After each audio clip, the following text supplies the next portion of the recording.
listening to Not So Live from Asteroid G. I'm Mike Finkelstein from this dimension and not a hell dimension. With me, as always, is Josh Schaefer from the Hell Dimension. from a hell dimension.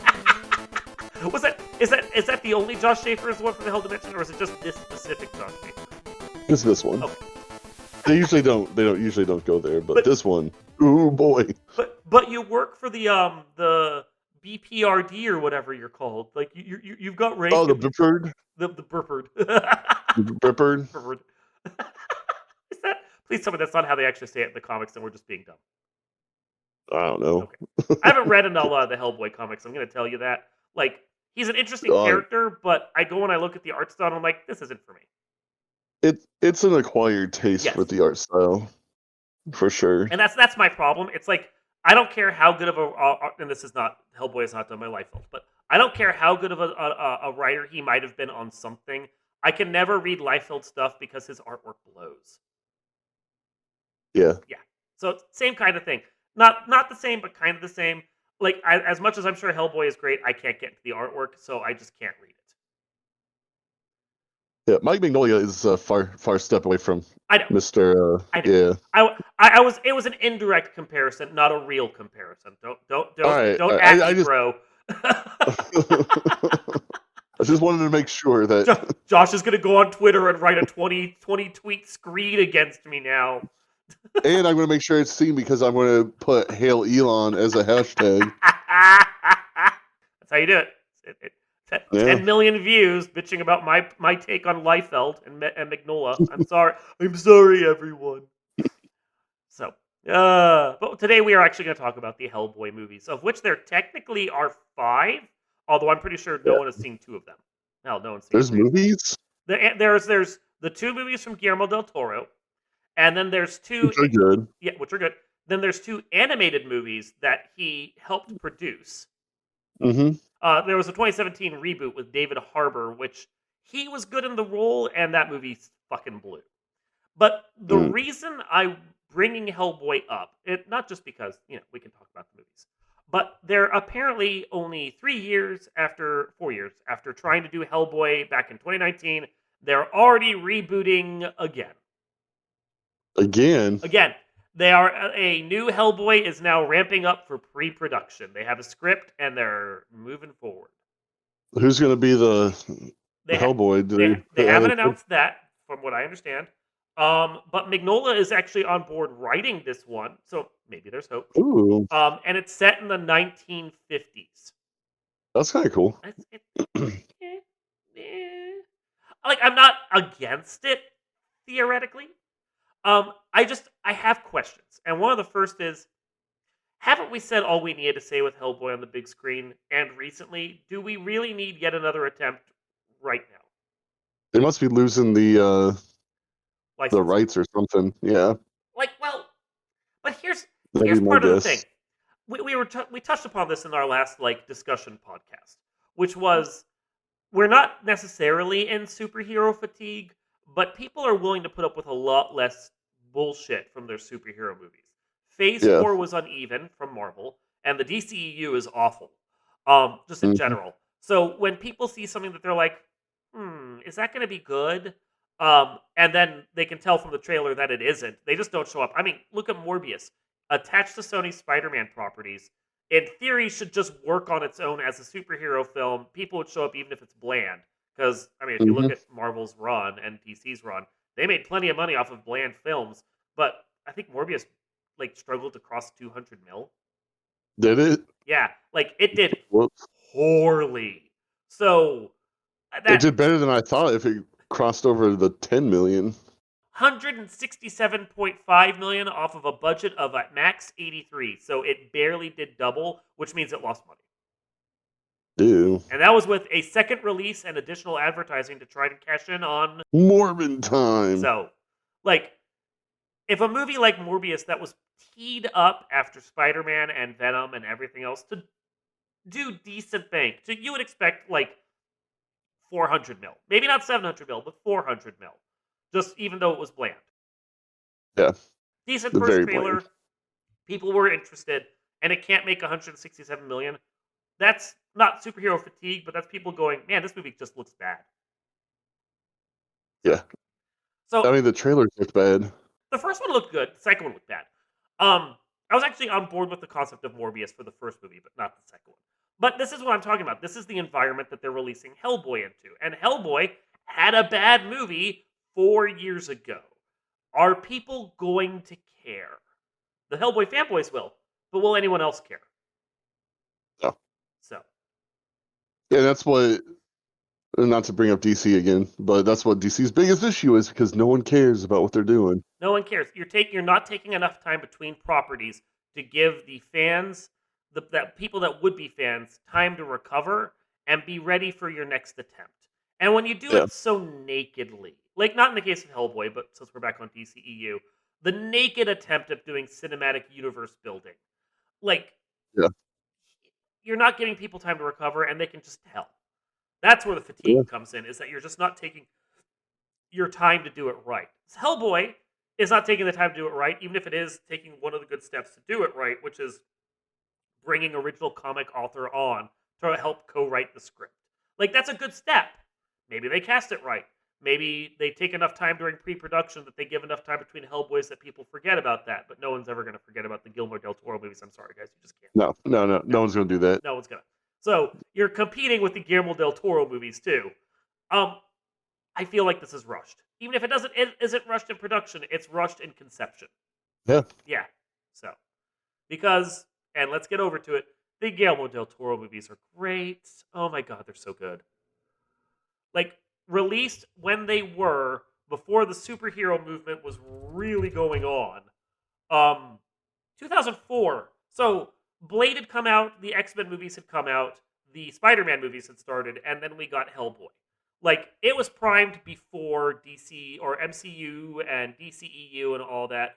And off of a budget of 65 million, it made 99 million. So it was not a huge smash success, but there were fans. And I mean, back in that point, just because it didn't make a ton of money in theaters didn't mean it didn't make a ton of money, because it probably made a lot off of DVD sales.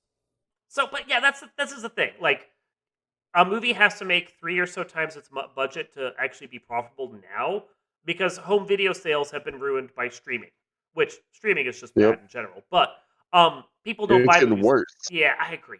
I so agree. People don't buy We movies. need to do a podcast about that.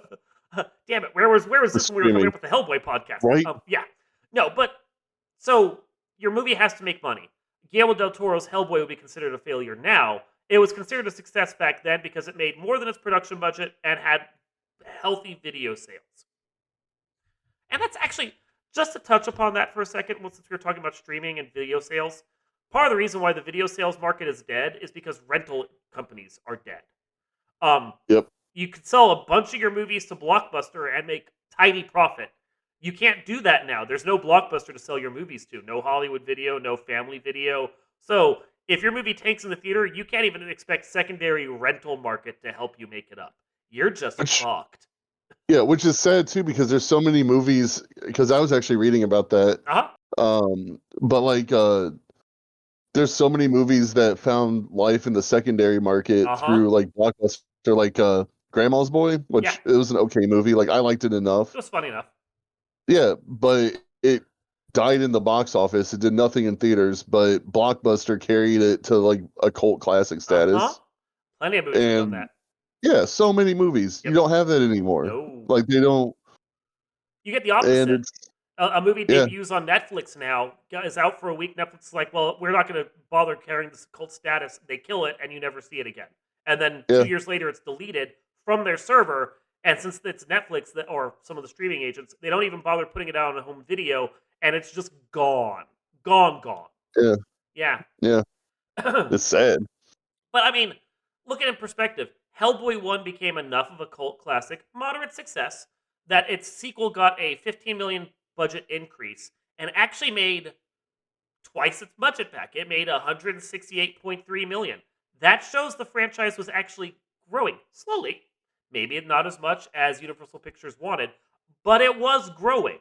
Had they done a third Hellboy movie, which people wanted, it would have done something. Now, I feel of the two, if we're going to discuss these movies, I feel like the first movie, which is world building and origin building and giving Hellboy like a movie all about Hellboy, is better than the sequel. The sequel was weird and had elves. Yes. Yes. Yeah, like love Guillermo del Toro. God love him. He's a great and interesting creator and does some really weird and funky things. The sequel was very much Guillermo del Toro's Hellboy meets Pan Labyrinth. Like, it was just strange. It was very weird. It was very visually successful. It made a lot of money for what it was, but not as I don't think it was as good creatively as the first one. No, I don't think so either. And then there were 2 animated movies that no one really pays attention to. I saw one of them, and I don't remember which one. But... I saw both. I actually did see both. Weird as that is, there was Sword of Storms, which a Mayan temple and Japanese folklore and some weird shit happens. Oh, actually, I've seen both of these. Yeah. No, never mind. And then there was Blood and Iron. Wasn't one of these with like vampires? I seem to recall vampires.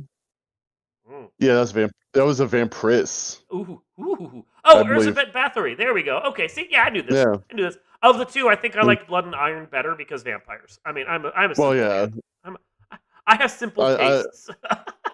I like Sword of Storms better, but Japanese demons. See, yeah, so you got off on the Japanese bullshit, and I got off on the vampires. So we know each other very well here. It was yokai, sir. Japanese supernatural stuff is spookier than American stuff. I'm sorry. What do we have? We have jackalopes. I said, Mike. I said Japanese bullshit. That encompassed all of it, okay? Made me sound like a weeb. You are a weeb, okay? I'm not a weeb. But if we have a weeb scale where 0 is not weeb and 10 is weeb, you are higher on the scale than I am, even if you're at a 2 and I'm at a 0. Okay, that's true. I would say I'm like at a 4 or a 5, maybe. I like Vampire Hunter D. That puts me at a 0.5. So that's an 8, bro. I'm sorry. No, I'm sorry. No. Those are the only ones. I will admit though, you have to bump me to a 2 automatically because I will have discussions about Martian Successor Nadesico, which no one discusses. So I've ruined myself a little there, but you're still a bigger weeb than I am. Yeah. So, but like the animated movies were fine. They're short. They're amusing. They don't last too long. They feature the voices of the actors from the movies, which is great. Don't get me wrong. Even though they're not quite in the same continuity, they kind of are, but they kind of aren't.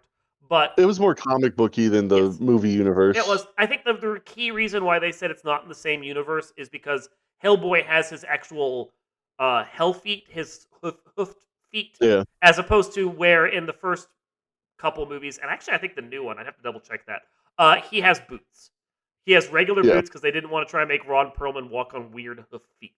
Yeah. But I will say, Ron Perlman, Selma Blair, Doug Jones, perfectly cast for their movies. All 4 of them, even though Doug Jones didn't get to voice in the first one, were replaced by David Hyde Pierce. Fantastic cast, fantastic movies in general, very watchable, all 4 of them. Yeah. I'm trying to think. I can't remember anything bad about the animated ones. No, they were fine. Yeah, they were watchable. Yeah, they're fine for what they are, which is animated spin-offs to help keep the franchise going while Del Toro tried to convince the studios to do further Hellboy movies, which didn't happen. Instead of a Hellboy 3 that everyone was begging for if they were a Hellboy fan, they decided to make 2019's Hellboy, which, and I said this to you earlier, but the best way I can describe it is Hellboy 2019 has Mila Jovovich in it. If you've seen any of Mila Jovovich's movies post Fifth Element, which is basically Resident Evil films and The Three Musketeers and other bullshit like that, then you know exactly what to expect from this Hellboy, which was a lot of CGI bullshit and a very skimpy script. Yeah. It was bad. I sat through it and it was bad. Mm-hmm. So you can understand why they want to reboot. If we're getting back to it, it feels too soon. Yeah. Especially from going such a W movie to an L like that. Yeah, no, right? That if you go and you compare them. So we said that, the second Hellboy for cheap money managed to remake its budget. That was what I was trying to say. Yeah. For cheap script, it managed to make back its budget and then some. Double its money, very good. The new Hellboy cost $50 million and made $55.1 million. That is a terrible return on investment. That's not good. No. Coming out in 2019 when it did, yes, it happened in the pandemic, okay? This, like, I think it debuted in theaters 2019. Was that right during the pandemic? I think so. Okay. So 55 million for pandemic money, not the worst. I mean, it's not bad for pandemic money. But there's Mm. no third market, secondary market for it to go to afterwards. Once it's debuted there, where does it go? I think I saw it on HBO Max for free because I'm paying for HBO Max, and HBO's not going to shell out that much for the licensing rights to it. It didn't Right? make that much. Um, but a movie has to make 3 times its production budget to be viable at this point, and 55 million on a 50 budget is not viable. Nope. Nope. So sad. So sad. And really sad for David Harbour because he was actually good in the role. He's a good actor. Yeah. Yeah, he's a good actor. I think it was just, from what I can tell, a poor script, bad cinematography. Bad cinematography, bad direction, bad everything. Neil Marshall, director, Andrew Cosby, screenplay people. Please don't have either of these guys on whatever Hellboy comes next. Just keep them far, far away from this or any superhero franchise. Hell, keep them away from movies. I think I'm comfortable with saying that. Just keep them away from movies. Yeah. Maybe don't even Yeah. let them touch DVDs in case their bad luck rubs off on them. I'm not saying I like the way you think. I'm not saying their movie caused the pandemic, but are we sure it's not a tangential factor? I mean, so far every pandemic in my lifetime, 100%, right? 100%. A Hellboy movie that bombed came out during it. The first 2 Hellboy movies Yeah. didn't bomb. No pandemic. I'm seeing the correlation now. Yeah. Was there a Hellboy movie during the Spanish flu? You know what? I think there might have been. I think there might have been And 2. it did terribly actually. at the box office. Yeah. The Black Plague? Oh, yeah. See? Now you're on board. You understand what I'm saying. There was clearly some Yeah. Hellboy woodcuts during that point, and they were not well received. 100%. Yeah. No. Yeah. Ugh. Oh, wow. Anyway. I like the character. I'm never going to read the comics. You read the comics. That's cool. I know there's a shit ton of comics. I don't read the comics. I've read a few of the comics. That's more than I have. I got burnt out after reading the first 5 or 6 volumes. It was just kind of, it wasn't the same story over and over again, but it's just It kind of it's was. yeah. Yeah. There's some cool characters, but the art just isn't 100% my style. I mean, there's a lot of it right there. So there's 12 main volumes, which if each of those is only 6 issues, and that's only, and I know some of them aren't, but if each of those is only 6, that's 84 issues, and that doesn't count all of the BPRD, of which there's 6 major volumes. The BPRD Hell on Earth, another 2 volumes, and then non-continuity crossovers and other works. That's a lot. It's a lot. Yeah, when you look at it, that's more than that's more than Neil Gaiman's Sandman run. And I look at the Sandman run, I'm sitting there going, I like his writing, but I can't. I've never read Sandman. I can't get past the first volume. I got through the first volume, and it wasn't good enough for me to bother going into volume 2. I know people love it, and we're going to get added for this, but Sandman's not that great. Thank you. But then, okay, here's a good one. I have the entire Jeff Johns run of Green Lantern. It was phenomenal.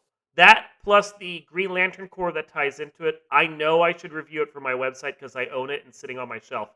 I can't bring myself to do it. That's a lot.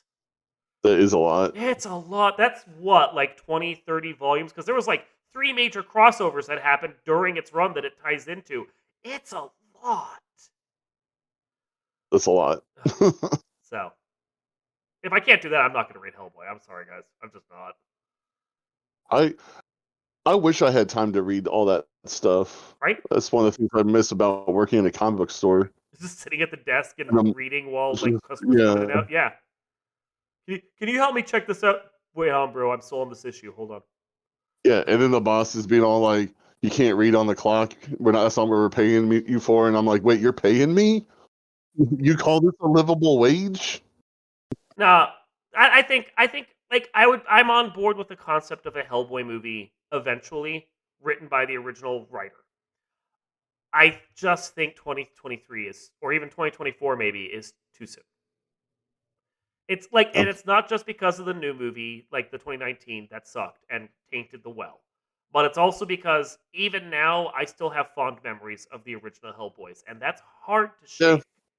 Yeah. And honestly, I think post-pandemic, the movie industry is going to tank. Like, Yeah. not go away, but it's gonna hurt. And I think that movies are gonna start moving into more TV series, and we won't see as many movies going forward. Well, when you look at it, the movies that Marvel was producing were like they were doing what 1.2, 1.5 billion, pretty much like Yeah. during Phase 3.